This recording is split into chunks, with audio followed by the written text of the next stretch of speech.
Chapter 3, I lost my virginity at 16. I promised I'd tell some stories that have never been told before. Well, this is certainly one of them.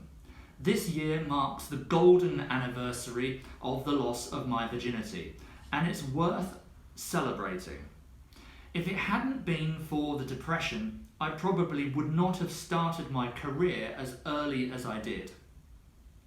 And if I hadn't started my career while still as a teenager, I certainly would never have met Miss Behavin'. Say it fast. But that's getting a little ahead of the story. During the 20s, my father had been a very successful concert French horn player, playing in the large symphonic orchestras that underscored silent films in the great movie palaces of the day, and touring with other great orchestras. The stock market crash and talkies, collectively, put an end to his career. The luxury of serious music was one of the first things eliminated by the public. They didn't feel it was a necessary commodity, and attendance fell off. Dad was a musical purist and wouldn't play with dance bands. So there he was, sitting at home without a job. We were a family of 4 children, and the burden of supporting it fell on the rest of us, except for my younger brother Rudy, who was just out of kindergarten.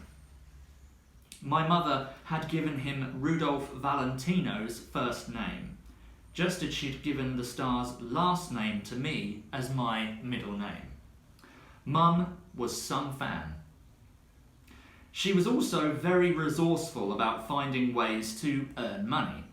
Firstly, she ran a grocery store, and then a fruit and vegetable market.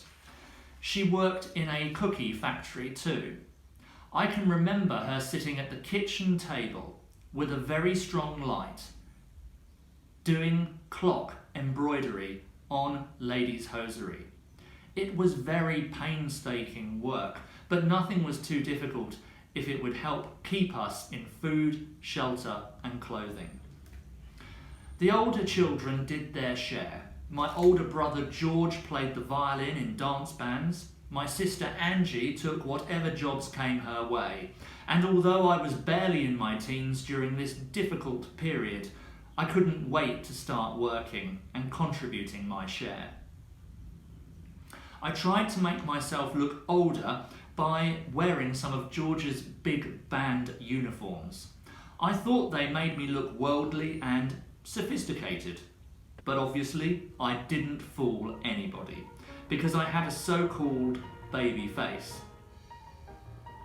In some of my early publicity photographs, it looked as if mother's milk was still on.